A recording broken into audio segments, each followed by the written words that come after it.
You don't like the camera, huh? You're gonna be famous on YouTube one day, boy.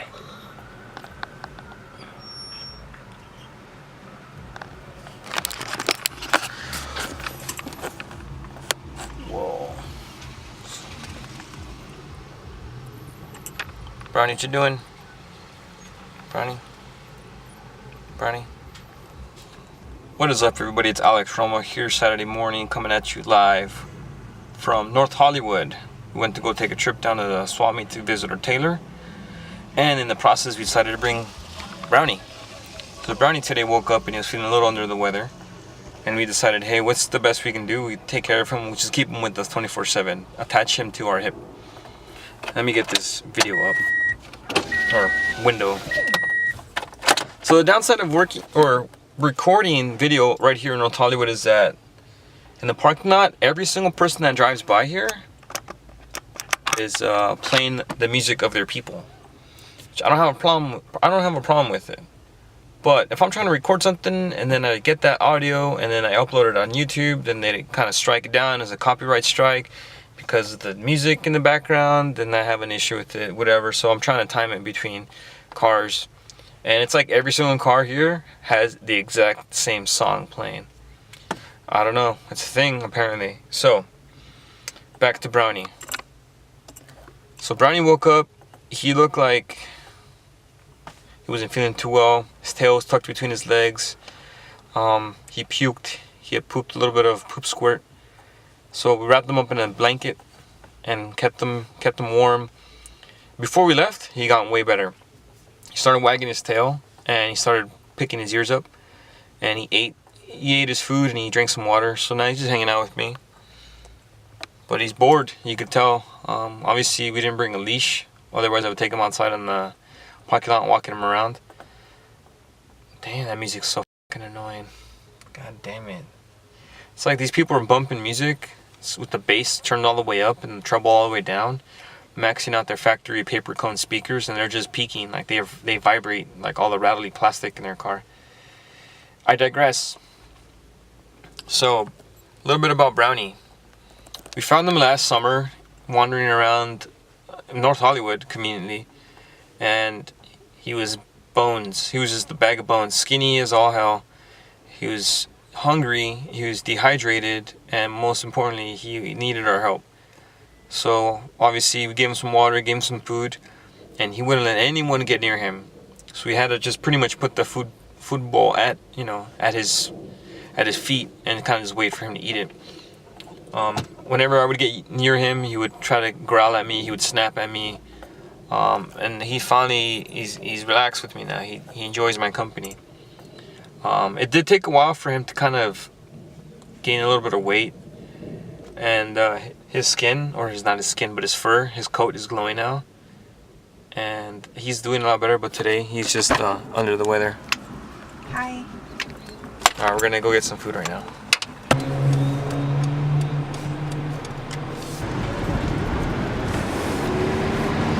Park over here. So we decided to stop at this restaurant called Creme Z's Vegan Cajun restaurant for food, for lunch today on a Saturday. And usually it's not that crowded. We call ahead so that way we could spend the minimum amount of time inside the store waiting. However, they recently got featured on the news as like the #1 first vegan restaurant in the world that's Cajun, exclusive, 100% vegan food, Cajun, whatever. So now we have to wait a long time. There's a line in there that goes outside. There is people waiting for their food. I've been waiting in a car in an alley for already, I want to say 30 minutes. And so on the corner of Coldwater Canyon and Victory, it's where it's located. My dog's chilling. And the parking there always sucked. Like, it was just always terrible. Even before it got famous, before they opened their big location, it was just pretty bad getting a parking spot. Now, don't count on there being a parking spot for you if you come here. So what we do is we drive down the street, we park on the sidewalk, we park on the street, and we walk up. But driving down, and there's just no free spots anymore. There's apartments on both sides. of this street, and it's just super crowded, and I wasn't gonna keep driving, so I decided to come back. And I don't recommend this, but I'm parked here in a place I'm not supposed to be parked at. However, I am in the car. It'd be a different story if I park here and then run inside and then wait inside. Excuse me. I wouldn't expect to see my car here still when I come back. So a lot of tow truck companies out here are ruthless, and they make money by impounding vehicles that are illegally parked. Moreover, if their contract client is the guy that calls it in. So there's no cameras here, and there's a big enough alley for another car to drive past me. So where am I going with this? I don't know where I'm going with this. I'm just rambling. What leads me to my second point that I'm trying to make is the whole point of me focusing on my YouTube channel. Now, I kind of think about where my YouTube channel would have been is if I were to start a few years ago. Unfortunately, I didn't think that having a good enough computer or having good software was important for me at the time.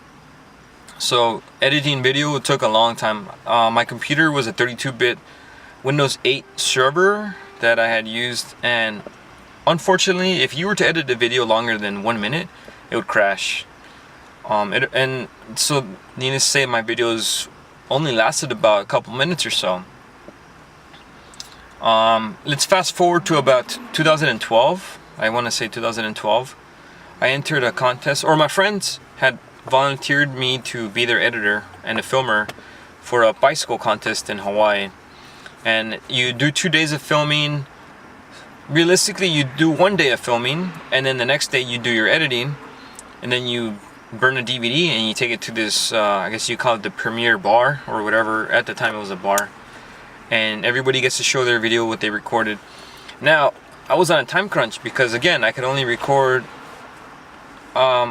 edit 1 minute videos, and I wanted to shoot about a 5-minute long, short clip. So I was struggling, my computer kept crashing, and what I would do is I would have to edit 1 minute videos, or edit the 5-minute video in 1 minute increments, so 5 edits total, and then at the end put all these 1 minute videos together and edit them together. And it was such a train wreck that even on a drive to the bar, I had a laptop in my lap, still trying to format this video, still trying to render it, still trying to export it. And it worked, but it wasn't convenient. Like, I had a friend helping me by keeping track of time. I told him, hey dude, I want you to count off every 15 minutes till our deadline where we had to be at that place. So he was calling out 15-minute increments.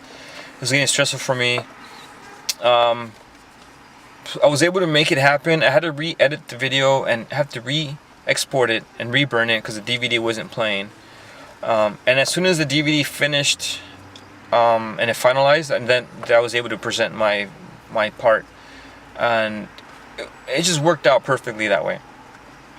So let's fast forward. I live in California now, and my friend kind of put things into perspective and had me build a proper machine, 16-bit. It's not 16-bit, a 64-bit operating system using Windows 10, using a solid-state hard drive for the operating system, using 4 hard drives for storage in a RAID configuration for fault tolerance in case I was to lose a hard drive for any reason, or through a failure or corruption. And I have a dedicated GPU from AMD for my video rendering. Now this thing, it runs pretty good. It's not the best, but I'm able to edit 1080 and 4K. But due to the storage limitation, I am limiting my videos to 720, 60 frames. And sometimes I want to edit something in slow motion, but I don't really get the chance to. I don't shoot a lot of action. Where am I going with this? So now, a lot of the cell phones that a lot of people have in their hands right now, probably watching this video through their cell phone, these phones are able to edit 1080p. They're able to edit 4K. They're getting really good, and a lot of the videos that I've seen that have been shot and edited on the iPhone, for example, are really good. With the way that social media is going, I do believe that, like, my peer group will start to edit or utilize the YouTube more often. I'm really hoping for my peers to start using YouTube more often. It's really hard. It's nerve-wracking. It's It's very intimidating. It really is intimidating to put a camera in your face. I know, because I used to be a photographer, and putting camera in other people's faces, I'd see their reaction all the time. And sometimes I had to convince them. 80% of the work would be to convince them that they are not ugly. Okay, so I have gotten past that.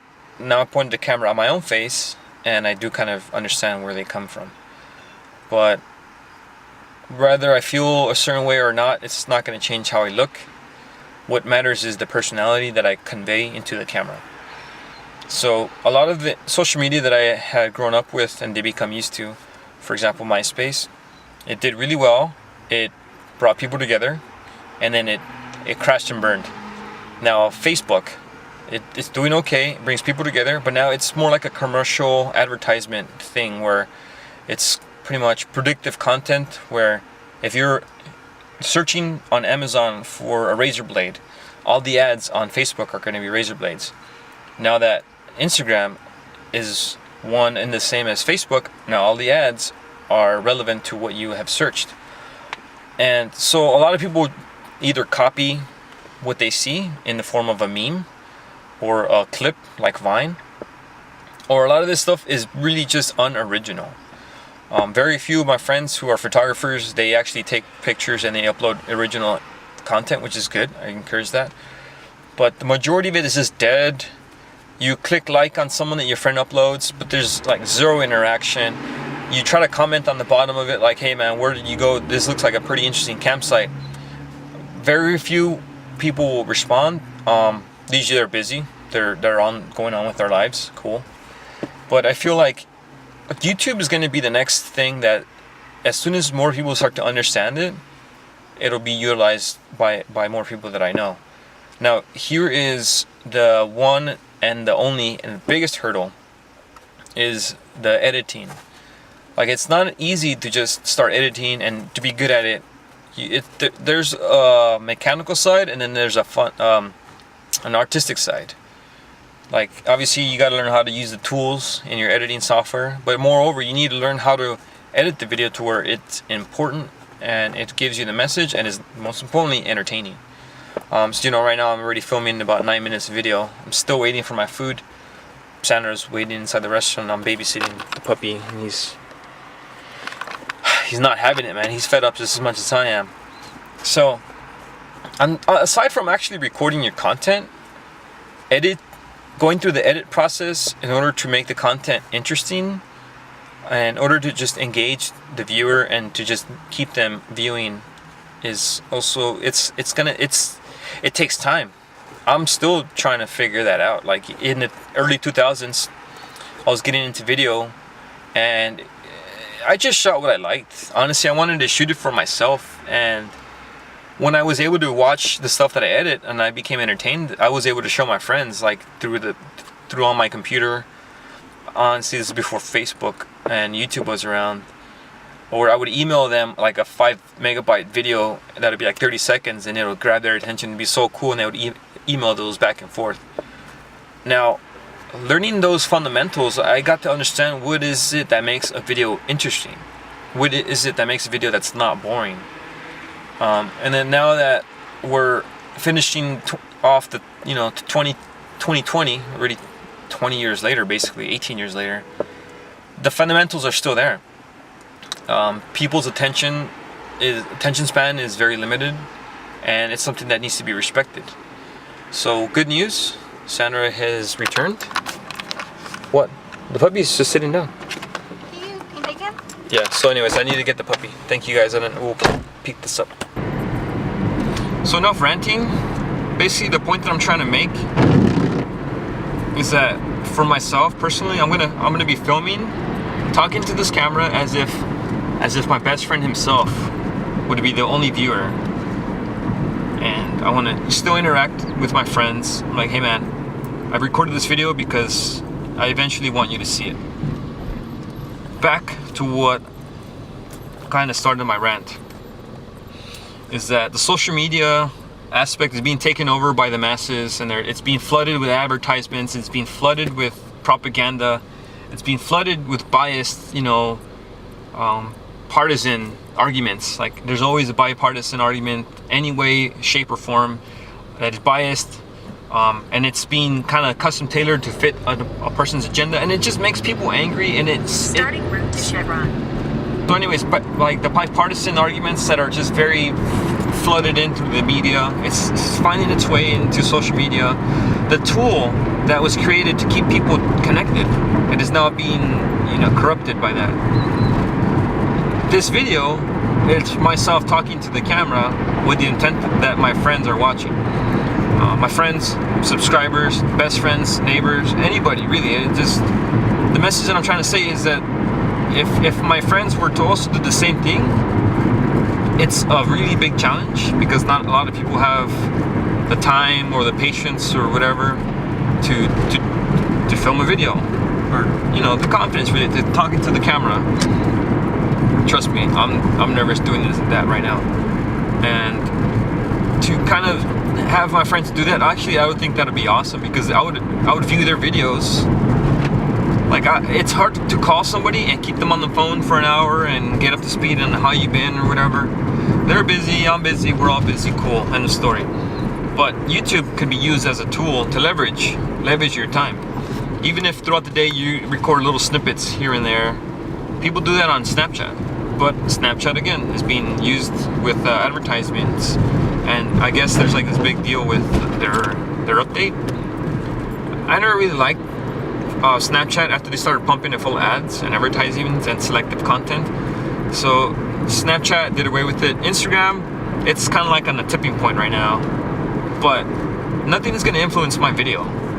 If you have YouTube Red, even better. You don't get to see any advertisements at all. But right now, fortunately for you, there is no advertising going on my channel as of right now.